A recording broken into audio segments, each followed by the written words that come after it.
నమస్కారం ఘంటారావానికి స్వాగతం. ముందుగా ప్రధానాంశాలు. నేడు ఢిల్లీ వెళ్లనున్న ముఖ్యమంత్రి రేవంత్ రెడ్డి ఎన్నికల ప్రచారానికి అగ్రనేతలను ఆహ్వానించే అవకాశం.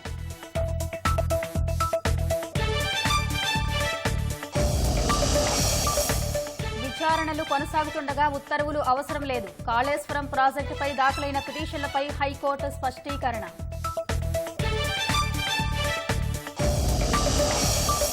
టాస్క్ ఫోర్స్ మాజీ ఓఎస్టీ రాధాకిషన్ రావుపై మరో కేసు. కిడ్నాప్ ఆరోపణలు చేసిన క్రియా హెల్త్ కేర్ సంస్థ వ్యవస్థాపకుడు.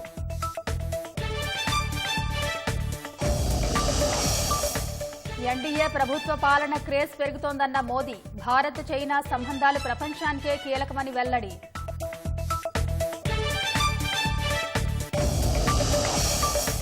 నెలాఖరులో భారత్లో ఎలాన్ మస్క్ పర్యటన. టెస్లా తయారీ కేంద్రం ప్రకటన ఉండే అవకాశం.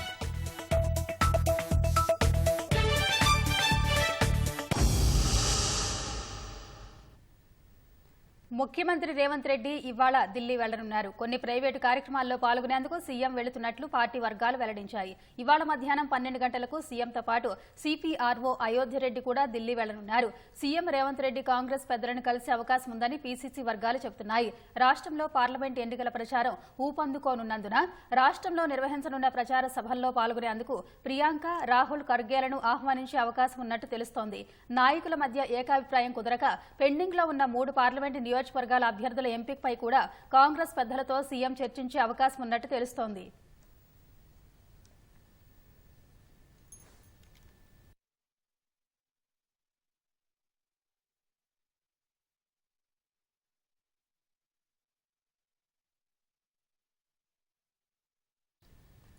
లోక్సభ ఎన్నికల్లో రాష్ట్రంలో అత్యధిక స్థానాలు కైవసమే లక్ష్యంగా పెట్టుకున్న కాంగ్రెస్ పక్కా ప్రణాళికలతో ముందుకు సాగుతుంది. ప్రతి లోక్సభ నియోజకవర్గంలో 3కు తగ్గకుండా బహిరంగ సభలకు ఏర్పాట్లు చేస్తున్న పార్టీ నాయకత్వం జనంలోకి తీసుకెళ్లాల్సిన అంశాల విషయంలోనూ ప్రణాళికలు రచిస్తోంది. పార్టీ అగ్రనేతలు ఖర్గే, రాహుల్, ప్రియాంక గాంధీలతో బహిరంగ సభలు, హైదరాబాద్లో రోడ్ షోలకు ఏర్పాట్లు చేస్తోంది. రాష్ట్ర శాసనసభ ఎన్నికల్లో గెలుపు, లోక్సభ ఎన్నికల్లో సానుకూల వాతావరణం నేపథ్యంలో మరింత మెరుగైన ఫలితాలు సాధించేందుకు కాంగ్రెస్ నాయకత్వం వ్యూహాత్మకంగా ముందుకెళ్తోంది.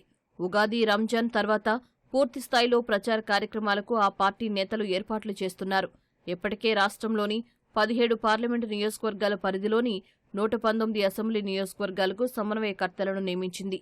ఈ నెల 18న లోక్సభ ఎన్నికలకు నోటిఫికేషన్ రానుండగా అందుకోసం టికెట్ ఇచ్చిన అభ్యర్థులు ఏర్పాట్లు చేసుకుంటున్నారు. ఈ నామినేషన్ కార్యక్రమాలన్నింటితో పాటు అదే సందర్భంలో నిర్వహించే బహిరంగ సభలకు పీసీసీ అధ్యక్షుడు సీఎం రేవంత్ రెడ్డి హాజరయ్యేలా కార్యాచరణ సిద్ధం చేస్తున్నారు.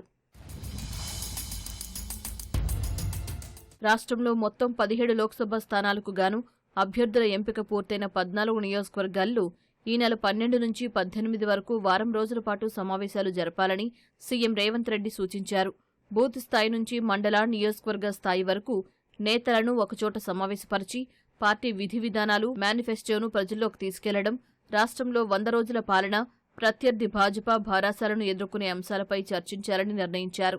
ఈ మేరకు నిన్న జరిగిన భువనగిరి పార్లమెంటు నియోజకవర్గ సమీక్ష సమావేశంలో సమన్వయకర్తలకు సీఎం దిశానిర్దేశం చేశారు.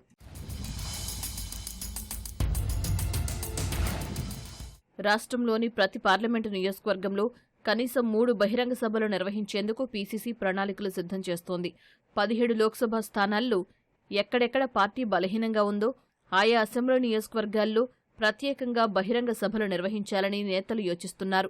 ఎన్నికల వేళ నిర్వహించే బహిరంగ సభలకు పార్టీ అగ్రనేతలు మల్లికార్జున ఖర్గే, రాహుల్, ప్రియాంక గాంధీలను ఆహ్వానించనున్నారు. ఈ నెల 21న భువనగిరి అభ్యర్థి చామల కిరణ్ కుమార్ రెడ్డి నామినేషన్ దాఖలు కార్యక్రమానికి హాజరుకానున్న సీఎం అక్కడ జరిగే బహిరంగ సభలో పాల్గొననున్నట్లు పార్టీ నేతలు తెలిపారు. మే తొలి వారంలో మిర్యాలగూడ, చౌటుప్పల్లో జరిగే బహిరంగ సభలకు ప్రియాంక గాంధీని ఆహ్వానిస్తున్నట్లు వెల్లడించారు. భువనగిరి లోక్సభ నియోజకవర్గంలో కోమటిరెడ్డి సోదరులకు పట్టుండడంతో అక్కడి అభ్యర్థి గెలుపు బాధ్యతను మునుగోడు ఎమ్మెల్యే రాజగోపాల్ రెడ్డికి అప్పగించారు. 12వ తారీఖు నుంచి ప్రజల్లోకి పోయి తప్పకుండా పార్టీ ప్రచార కార్యక్రమాలు ఏ విధంగా నిర్వహించాలో మేము డిసైడ్ చేసినాం. నిజంగా చెప్పాలంటే భువనగిరి పార్లమెంట్ లో టీఆర్ఎస్ పార్టీ అనేది మొత్తం చాప్టర్ క్లోజ్ అయిపోయింది. బీజేపీ పార్టీ వాళ్ళు అనుకున్నంత భువనగిరి పార్లమెంట్ నియోజకవర్గంలో లేదు. మా గెలుపు తథ్యం అని చెప్పి మేము కాంగ్రెస్ పార్టీ అభ్యర్థిగా తప్పకుండా 2 లక్షల మేరతో గెలుస్తామన్న నమ్మకం నాకుంది. ఈ నియోజకవర్గం కూడా మొన్న ఎన్నికలలో ప్రజలు దీవించి 6 ఎమ్మెల్యేలను బ్రహ్మాండమైన మెజార్టీతో గెలిపించారు. అదే దీవెనలు భువనగిరి ప్రజలు నాపై కూడా ఉంచుతారని నేను కూడా ఒక సామాన్యుణ్ణి, ఒక యువజన కాంగ్రెస్ నుంచి వచ్చినటువంటి వ్యక్తిని. ఈరోజు నాకు అధిష్టానం ఇంత బాధ్యత ఇచ్చి ఈ యొక్క టికెట్ ఇవ్వడం జరిగింది. కాబట్టి నన్ను కాంగ్రెస్ కార్యకర్తలు అలాగే ప్రజలు దీవిస్తారని ఆలోచిస్తున్నారు. రాష్ట్రంలో ఇప్పటివరకు నిర్వహించిన కాంగ్రెస్ అంతర్గత సర్వేల్లో 46% ఓట్లతో 12 చోట్ల పార్టీ సునాయాసంగా గెలుస్తోందని ఆ పార్టీ నేతలు అంచనా వేస్తున్నారు. మరింత పగడ్బందీగా ముందుకు సాగితే 14 నియోజకవర్గాలను గెలుచుకునే వీలుంటుందని ఆ దిశగా నేతలను కార్యకర్తలను సమాయత్తం చేస్తున్నారు. రాష్ట్రంలో లోక్సభ ఎన్నికలకు త్వరలోనే నోటిఫికేషన్ రానుండటంతో ప్రధాన పార్టీలు ప్రచార వేగం పెంచుతున్నాయి. ఊరు వాడ చుట్టేస్తున్న అభ్యర్థులు విస్తృతంగా జనంలోకి వెళుతున్నారు. ప్రత్యర్థి పార్టీల విధానాలను ఎండగడుతూ తాము గెలిస్తే చేపట్టబోయే కార్యక్రమాలను ప్రజలకు వివరిస్తున్నారు. గడువు సమీపిస్తూ ఉండటంతో పార్టీల అగ్రనాయకత్వం త్వరలోనే రంగంలోకి దిగనుంది. హైదరాబాద్ నారాయణగూడలో నిర్వహించిన ఇఫ్తార్ విందులో సికింద్రాబాద్ కాంగ్రెస్ అభ్యర్థి దానం నాగేందర్ పాల్గొన్నారు. ముస్లింల సంక్షేమం కాంగ్రెస్తోనే సాధ్యమని ఆయన తెలిపారు. జగిత్యాల జిల్లా కోరుట్లలో జరిగిన కాంగ్రెస్ కార్యకర్తల సమావేశానికి ఆ పార్టీ నిజామాబాద్ లోక్సభ నియోజకవర్గ అభ్యర్థి జీవన్ రెడ్డి హాజరయ్యారు.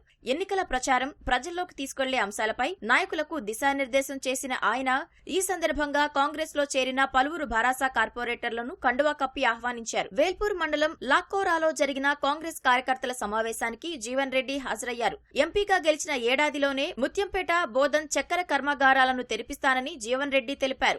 కాంగ్రెస్ పార్టీ చెప్తున్నా నేను ఈ సంవత్సరం తిరిగే లోపల ఇదే మెట్పల్లి గాని బోధన్ గాని చక్కెర కర్మాగారం పునఃప్రారంభం చేసి 2025 చివరిలోగా క్రషింగ్ ఆరంభం చేస్తానని చెప్పి మనం చేస్తాను చెప్పండి. ఇది కాంగ్రెస్ పార్టీ ఆలోచన విధానం చెప్పండి. నేను అడుగుతున్నా అరవింద్ గారిని, ఇప్పుడు ఇక్కడికి తిరుపతి పోవాలంటే ఎట్లా పోవాలి? నువ్వు నిజామాబాద్ కి వెళ్ళి ఏదైతుందో కరీంనగర్ కు లింక్ చేస్తే తిరుపతి మన పోయే అవకాశం లభించదే. నువ్వు త్రేతాయుగం శ్రీరామచంద్ర గురించి చెప్తున్నావు, నేను కలియుగం వెంకటేశ్వర స్వామి గురించి చెప్తున్నాను చెప్పంటున్నాను. ఆ స్వామిని దర్శించుకోవడానికి కొరకు ఏదైతుందో మన సౌకర్యం కల్పించే బాధ్యత మనపై లేదా అని చెప్పంటున్నాను. రేపు జూన్ 4 నాడు ఎన్నికల ఫలితాలు ప్రకటింపబడ్డట్టయితే సప్తమైన నెల రోజుల లోపల ఏదైతుందో నీ నిజామాబాద్ లింక్ చేసే విధంగా తిరుపతి రాయిని ఏదైతుందో కరీంనగర్ లింక్ చేస్తా అని చెప్పంటున్నాను. ప్రధాని మోదీ భారతదేశాన్ని పాకిస్తాన్ తో పోల్చి దేశ గౌరవాన్ని తగ్గిస్తున్నారని మంత్రి సీతక్క అన్నారు. మణుగూరులో పర్యటించిన ఆమె ఎన్నికలు రాగానే భాజపాకు సైనికుల సమస్యలు, మరణాలు, చాయ్వాలా, పాకిస్తాన్ గుర్తుకొస్తుందన్నారు. మహబూబాబాద్ లో బలరాం నాయక్ గెలుపు ఖాయమని ఆమె ధీమా వ్యక్తం చేశారు. మహిళలను, అట్టడుగు వర్గాలను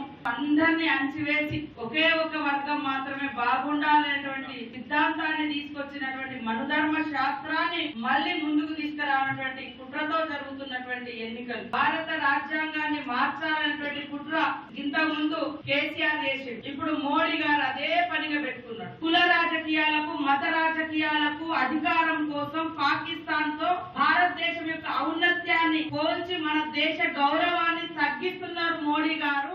నాంపల్లి ఎగ్జిబిషన్ గ్రౌండ్ లో జరిగిన భాజపా కార్యకర్తల సమ్మేళనంలో హైదరాబాద్ భాజపా అభ్యర్థి మాధవీలత, మాజీ ఎమ్మెల్సీ రామచంద్రరావు పాల్గొన్నారు. 40 ఏళ్ల చరిత్రను తిరగరాసి భాజపా జెండా ఎగురవేస్తామని వారు తెలిపారు. రంగారెడ్డి జిల్లా శంకర్పల్లి, చేవెళ్ల మండలాల్లో జరిగిన ప్రజా ఆశీర్వాద సభల్లో చేవెళ్ల భాజపా అభ్యర్థి కొండా విశ్వేశ్వరరెడ్డి పాల్గొన్నారు. 5 గ్యారంటీలంటూ ప్రజలకు చెంపదెబ్బలా కాంగ్రెస్ గుణపాఠం చెప్పిందని ఆయన విమర్శించారు. నిజామాబాద్ జిల్లా బోధన్లోని బసవతారక నగర్లో భాజపా ఎంపీ అభ్యర్థి ధర్మపురి అరవింద్ చాయ్ పే చర్చా కార్యక్రమం నిర్వహించారు. ఈ సందర్భంగా కాలనీ వాసుల సమస్యలు తెలుసుకున్న ఆయన స్థానిక ఎమ్మెల్యే ఇంటికి వెళ్లి నిలదీయాలన్నారు. చక్కెర కర్మాగారం విషయంలో కాంగ్రెస్ వి మోసపూరిత కమిటీలని, తనను మళ్లీ గెలిపిస్తే 100 రోజుల్లో ఫ్యాక్టరీ తెరిపిస్తామన్నారు. 2004 నుంచి 14 దాకా కాంగ్రెస్ ప్రభుత్వమే ఉండే. అప్పుడు చెరుకు ఫ్యాక్టరీ మీద కమిటీ వేసిండ్రు. అప్పుడు ఆ కమిటీ 10 ఏళ్లు టైం పాస్ చేసింది. మళ్ళీ ఇప్పుడు మళ్ళా కమిటీ వేసిండ్రు. మళ్ళీ ఇక్కడికి వచ్చి ఏం చెప్పారు? వచ్చే సంవత్సరం డిసెంబర్ నాటికి తెరుస్తామంటారు. నేను చెప్తున్నా మీడియా ముఖంగా, నెల రోజులలో తీసుకొస్తా మేనేజ్మెంట్, కొత్త మేనేజ్మెంట్ టేక్ ఓవర్ చేయనికే. మీరు ఎటువంటి అవినీతి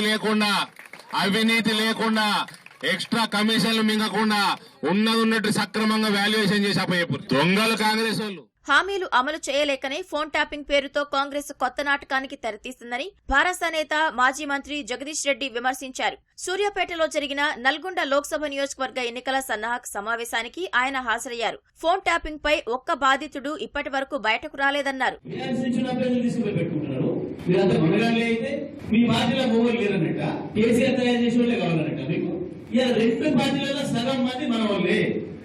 మన దగ్గర నుంచి పోయిన వాళ్ళే, మన దగ్గర నుంచి భయపెట్టు, బలవంతం పెట్టు, ఇంకోటి చేసి పుంజుకున్న వాళ్ళే.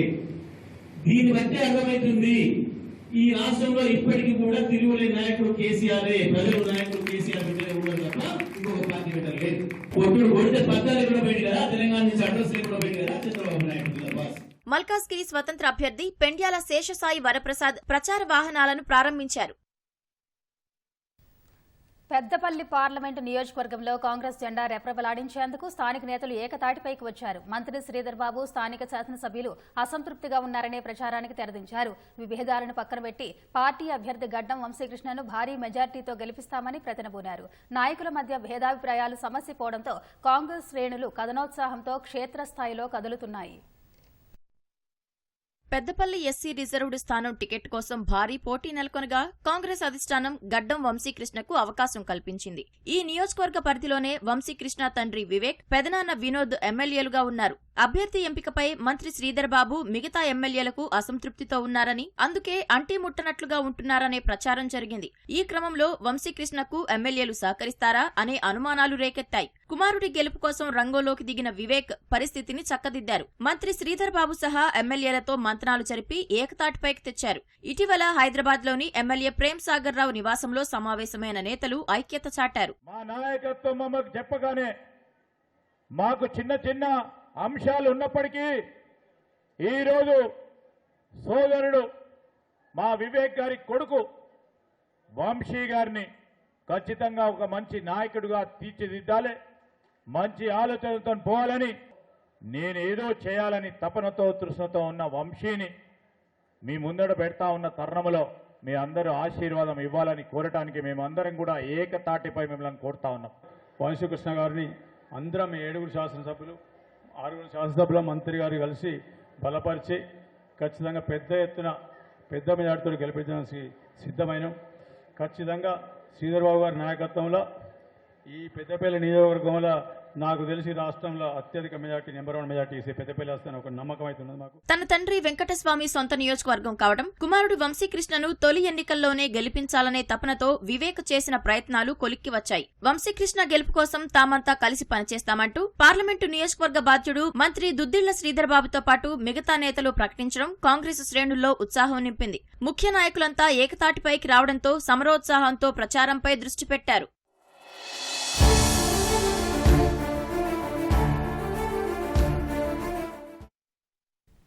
అధినేత కేసీఆర్తో పాటు తమ పార్టీపై నిరాధార ఆరోపణలు, ప్రతిష్టకు భంగం కలిగించేలా వ్యాఖ్యలు చేసిన ముఖ్యమంత్రి రేవంత్ రెడ్డి ఎక్స్లో పోస్టింగ్స్ పెట్టిన భాజపాపై చర్యలు తీసుకోవాలని భారత రాష్ట్ర సమితి కోరింది. ఈ మేరకు సీఎం రేవంత్ రెడ్డి భాజపాపై భారాస ఫిర్యాదు చేసింది. కేంద్ర ప్రధాన ఎన్నికల కమిషనర్, రాష్ట్ర ప్రధాన ఎన్నికల అధికారితో పాటు డీజీపీకి భారాస నేతలు కర్నె ప్రభాకర్, దాసోజు శ్రవణ్ ఫిర్యాదు చేశారు. తుక్కుగూడ సభలో ముఖ్యమంత్రి రేవంత్ రెడ్డి తమ పార్టీ అధినేత కేసీఆర్పై నిరాధార ఆరోపణలు చేశారని, ప్రతిష్టకు భంగం కలిగించేలా మాట్లాడారని ఫిర్యాదు చేశారు. రేవంత్ రెడ్డి ఎన్నికల్లో ప్రచారం చేయకుండా నిలువరించాలని, తగిన చర్యలు తీసుకోవాలని ఈసీకి నేతలు విజ్ఞప్తి చేశారు. పార్టీ నేతల పరువుకు భంగం కలిగించేలా భాజపా ఎక్స్ ఖాతాలో దుష్ప్రచారం చేస్తున్నారని ఫిర్యాదు చేశారు. ఆ పోస్టింగ్స్ ను తొలగించేలా చూడటంతో పాటు ఎన్నికల ప్రచారానికి ఎక్స్ ఖాతాను వినియోగించకుండా చూడాలని కోరారు.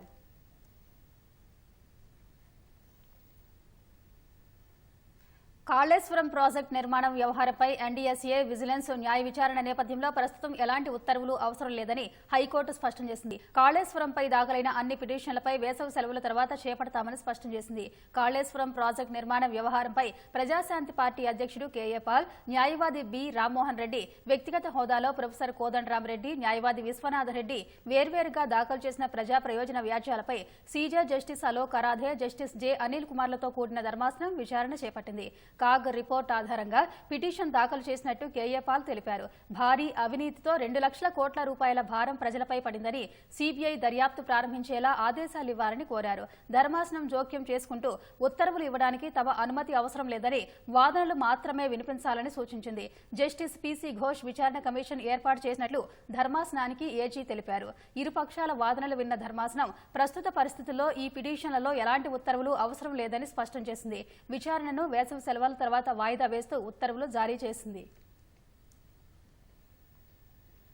కాళేశ్వరం ప్రాజెక్టులో భాగంగా నిర్మించిన మేడిగడ్డ, అన్నారం, సుందిళ్ల ఆనకట్టలకు సంబంధించిన అంశాలపై విచారణకు రాష్ట్ర ప్రభుత్వం ఏర్పాటు చేసిన కమిషన్ ఈ నెల 24 నుంచి కార్యకలాపాలు ప్రారంభించనుంది. సుప్రీంకోర్టు విశ్రాంత న్యాయమూర్తి జస్టిస్ పీసీ ఘోష్ నేతృత్వంలో రాష్ట్ర ప్రభుత్వం ఈ కమిషన్ ఏర్పాటు చేసింది. జూన్ నెలాఖరులోగా కమిషన్ తన విచారణను పూర్తి చేయాల్సి ఉంది. కమిషన్ ఏర్పాటుకు సంబంధించిన గెజిట్ నోటిఫికేషన్ను ఇటీవలే రాష్ట్ర నీటిపారుదల శాఖ అధికారులు కోల్కతాలో జస్టిస్ పీసీ ఘోష్ అందించారు.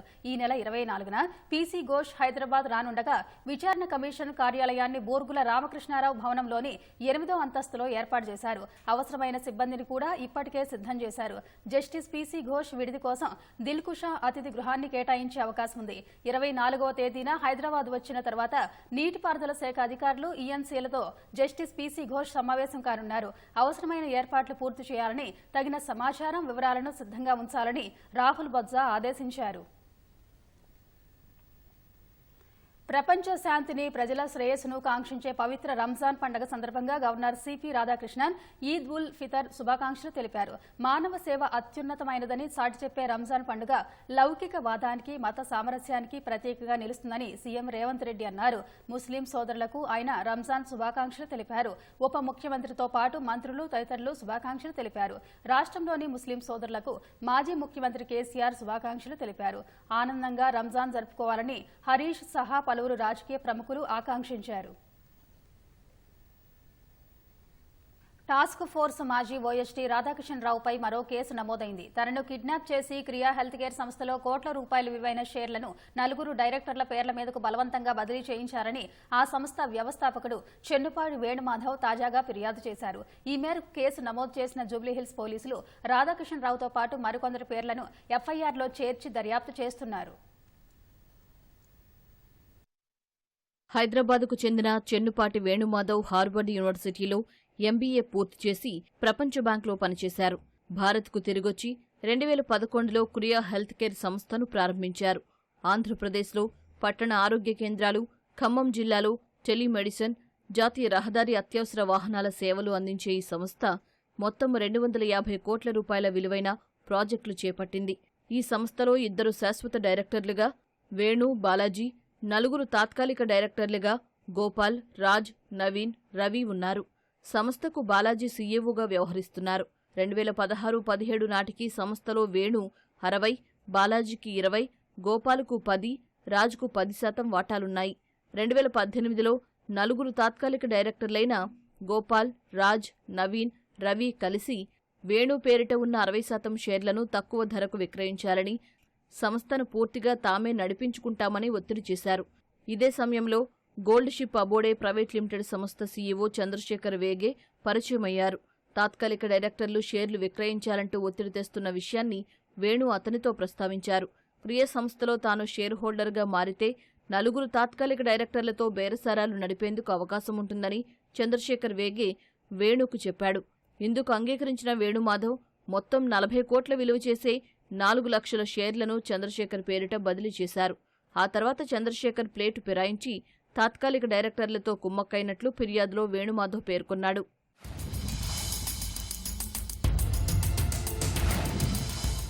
తాత్కాలిక డైరెక్టర్ల వేధింపులు ఎక్కువయ్యాయంటూ 2018 అక్టోబర్ 3న బంజారాహిల్స్ పోలీస్ స్టేషన్లో వేణు ఫిర్యాదు చేశారు. కొన్ని రోజుల తర్వాత షేర్లు బదలాయించడం లేదని ఆరోపిస్తూ అక్టోబర్లో తాత్కాలిక డైరెక్టర్లు కూడా వేణుపై ఫిర్యాదు చేశారు. తొలుత తాను ఇచ్చిన ఫిర్యాదు పట్టించుకోవడం లేదంటూ వేణు ఉన్నతాధికారుల దృష్టికి తీసుకెళ్లారు. ఆ తర్వాత చంద్రశేఖర్, గోపాల్, రాజ్, నవీన్, రవి తదితరులు అప్పటి టాస్క్ ఫోర్స్ డీసీపీ రాధాకిషన్తో కలిసి బలవంతంగా షేర్లు బదిలీ చేయించుకోవాలని పథకం వేశారని తాజాగా ఇచ్చిన ఫిర్యాదులో వేణుమాధవ్ తెలిపారు.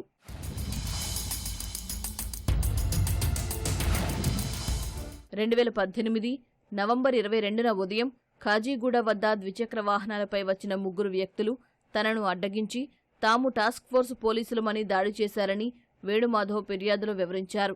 అక్కడి నుంచి బలవంతంగా టాస్క్ ఫోర్స్ కార్యాలయానికి తీసుకెళ్లారని, అప్పటికే చంద్రశేఖర్, గోపాల్, రాజశేఖర్, కృష్ణ, పూర్ణచంద్రరావు, బాలాజీ అక్కడికి చేరుకున్నారని వెల్లడించారు. 100 కోట్ల విలువైన కంపెనీ వాటాను చట్టవిరుద్ధంగా బదిలీ చేయాలని బెదిరించడం దారుణమని వారికి చెప్పానన్నారు. గట్టు మల్లు ఆదేశాలతో ఎస్ఐ మల్లికార్జున్ నకిలీ కరెన్సీ కేసులో తీసుకొచ్చిన నిందితులను చితకబాది తాము చెప్పినట్లు వినకపోతే ఇదే పరిస్థితి నీకు వస్తుందంటూ బెదిరించారని వేణు ఫిర్యాదులో చెప్పుకొచ్చారు. డీసీపీ రాధాకిషన్ రావు వచ్చాక చంద్రశేఖర్ వేగే జోక్యం చేసుకుని డీసీపీ చెప్పినట్లు విని డీల్కు అంగీకరించాలన్నాడని, ఇంకా ప్రాణాలతో ఉన్నందుకు అదృష్టవంతుడిని అంటూ తాత్కాలిక డైరెక్టర్లు బెదిరించారని ఫిర్యాదులో పేర్కొన్నారు.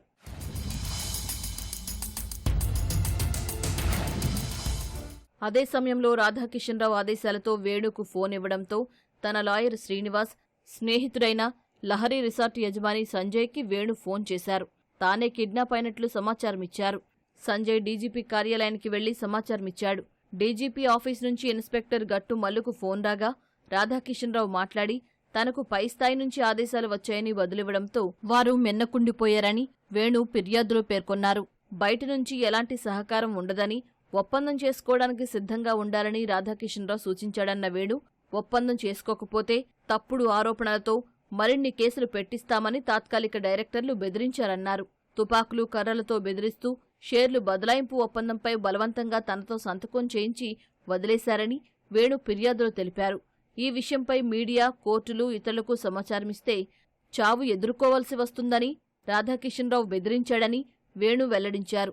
అనంతరం గట్టుమల్లు ఎస్ఐ బృందం తన నుంచి 10 లక్షల రూపాయలు వసూలు చేసిందని ఫిర్యాదులో వివరించారు. కిడ్నాప్ చేయించి వాటాలు బదిలీ చేయించే వ్యవహారంలో చంద్రశేఖర్ 4 తాత్కాలిక డైరెక్టర్ల నుంచి అదనంగా 10 కోట్లు తీసుకున్నాడని వేణు బయటపెట్టారు.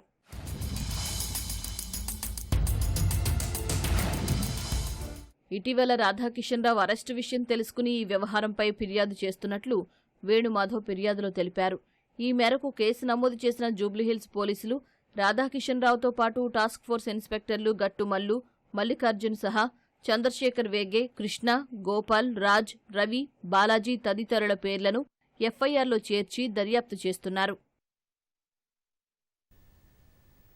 ప్రముఖ పారిశ్రామికవేత్త ఎలాన్ మస్క్ భారత్లో పర్యటించనున్నారు. భారత్లో ప్రధానమంత్రి నరేంద్ర మోదీతో సమావేశం కోసం ఎదురు చూస్తున్నానని మస్క్ ఎక్స్లో పోస్ట్ చేశారు. అయితే పర్యటన తేదీని మస్క్ వెల్లడించలేదు. ఈ నెలాఖరులో టెస్లా సీఈఓ భారత్లో పర్యటించనున్నట్టు అంతర్జాతీయ వార్తా సంస్థ రాయిటర్స్ తెలిపింది. దేశంలో టెస్లా విద్యుత్ కార్ల తయారీ కేంద్రం ఏర్పాటుకు సంబంధించి మస్క్ పెట్టుబడుల ప్రకటన చేసే అవకాశం ఉందన్న వార్తలు వినిపిస్తున్నాయి. గతేడాది జూన్లో అమెరికాలో పర్యటించిన ప్రధాని మోదీతో భేటీ అయిన మస్క్ వీలైనంత త్వరలో టెస్లా పరిశ్రమను భారత్లో నెలకొల్పుతామని ప్రకటించారు. విద్యుత్ వాహనాల దిగుమతిపై పన్నులను 85% తగ్గించే కొత్త ఈవీ పాలసీని భారత ప్రభుత్వం ప్రకటించిన నెలలోనే మస్క్ భారత పర్యటన ఖరారైంది.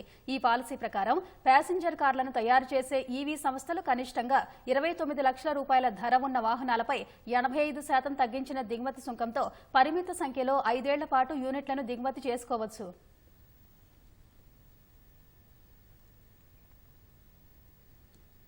భారత్లో మూడోసారి తమ ప్రభుత్వ పాలన కోసం క్రేజ్ పెరుగుతోందని ప్రధాని నరేంద్ర మోదీ తెలిపారు. ప్రపంచవ్యాప్తంగా ఎంతటి ఆదరణ ఉన్న ప్రభుత్వమైనా రెండో విడత పదవీకాలం ముగిసేలోపు మద్దతు కోల్పోతుందని, అయితే ఇందుకు భారత్ మినహాయింపు అని పేర్కొన్నారు. అమెరికాకు చెందిన న్యూస్ వీక్ మ్యాగజైన్ కు ఇచ్చిన ఇంటర్వ్యూలో మోదీ కీలక వ్యాఖ్యలు చేశారు. భారత్, చైనా మధ్య స్థిరమైన శాంతియుత సంబంధాలు ఈ ప్రాంతానికే కాదు ప్రపంచానికి కీలకమని మోదీ పేర్కొన్నారు. ఇరు దేశాల మధ్య నెలకొన్న ప్రతిష్టంభన దౌత్య, సైనిక స్థాయిల్లో సానుకూల నిర్మాణాత్మక చర్చల ద్వారా పరిష్కారం అవుతుందన్నారు. ఆర్థిక వ్యవస్థ దూసుకెళ్తోందని, దౌత్య, సైనిక పరంగా శాస్త్రీయంగా ఎదుగుతున్న తీరు భారత్ను వర్ధమాన సూపర్ పవర్ గా నిలబెడుతోందని, దేశ ఎదుగుదలను ఎవరూ ఆపలేరని అన్నారు. అమెరికా, ఆస్ట్రేలియా, జపాన్, భారత్తో ఏర్పడిన క్వాడ్ కూటమి ఏ ఒక్క దేశానికి వ్యతిరేకం కాదన్నారు. రాముడు తన జన్మభూమైన అయోధ్యకు తిరిగి రావడం దేశ ఐక్యతకు సంబంధించిన ఒక చారిత్రక ఘట్టమని పేర్కొన్నారు. ఎన్డీఏ ప్రభుత్వం ఇచ్చిన హామీలన్నింటినీ నెరవేర్చిందని వ్యాఖ్యానించారు.